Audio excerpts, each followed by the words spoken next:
നിങ്ങൾക്ക് മുടി കൊഴിച്ചിലിന് ഏറ്റവും നല്ലൊരു മരുന്ന് ഞാൻ പറഞ്ഞു തരാം. പച്ചനെല്ലിക്ക എടുക്കുക. പച്ചനെല്ലിക്ക എടുത്ത് കുരു കളഞ്ഞ് അത് മിക്സിയിൽ നല്ലപോലെ വെള്ളമൊഴിച്ച് തിളപ്പിച്ച വെള്ളം എടുക്കണം. എന്നിട്ട് അത് നല്ലപോലെ തണുത്തതിന് ശേഷം അത് മിക്സിയിൽ അടിച്ചെടുക്കുക. നല്ലപോലെ അടിച്ചെടുക്കുക. അങ്ങനെ അടിച്ചെടുത്തതാണ് ഞാൻ ഇത് 1 കിലോ നെല്ലിക്ക മേടിച്ചിട്ട് ഞാൻ കുരു കളഞ്ഞ് അടിച്ചെടുത്തതാണ്. ഇതിനൊരു കുപ്പി ഉണ്ടായിരുന്നു. അത് ഞാൻ ഇങ്ങനെ ആഴ്ചയിൽ 2 പ്രാവശ്യം ഞാൻ തേക്കും. നല്ലപോലെ മുടി കൊഴിച്ചിലുള്ളൊരു ആഴ്ചയിൽ 2 പ്രാവശ്യം തേക്കുക, അല്ലാത്തൊരു 1 പ്രാവശ്യം തേക്കുക.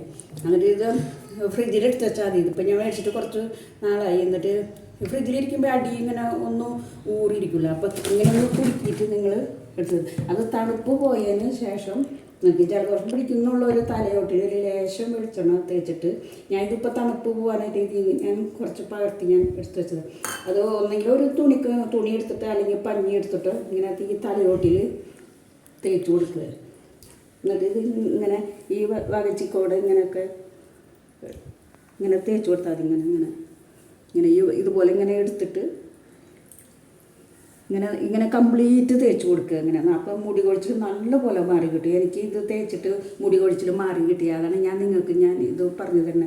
വേറെ ഇതിൻ്റെ കൂടെ ഒന്നും കൂട്ടണ്ട. വെറും പച്ചനെല്ലിക്ക മേടിച്ചാൽ മതി. എന്നിട്ട് നല്ലപോലെ മിക്സിയിൽ അരച്ചെടുത്ത് ഒന്നെങ്കിൽ തുണിയിൽ അല്ലെങ്കിൽ അരിപ്പയിൽ പിഴിഞ്ഞെടുക്കുക. എന്നിട്ട് നിങ്ങൾ ഇങ്ങനെ തേക്കുക. മുടി കൊഴിച്ചിൽ മാറിയാലും നിങ്ങൾ ആഴ്ചയിൽ 1 പ്രാവശ്യം തേച്ചോളൂ.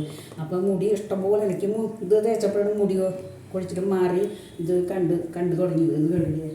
അതിന് മുന്നേ എനിക്ക് ഇത്ര ഉള്ളൊന്നും ഉണ്ടായിരുന്നു. ഇത് തേച്ചപ്പോഴാണ് എൻ്റെ മുടി കൊഴിച്ചിൽ മാറി ഇങ്ങനെ ഉള്ളും നീളമൊക്കെ വെച്ചത്. നല്ലപോലെ നീളവും വെക്കും. നിങ്ങളിങ്ങനെ ചെയ്ത് നോക്കിയോളൂ.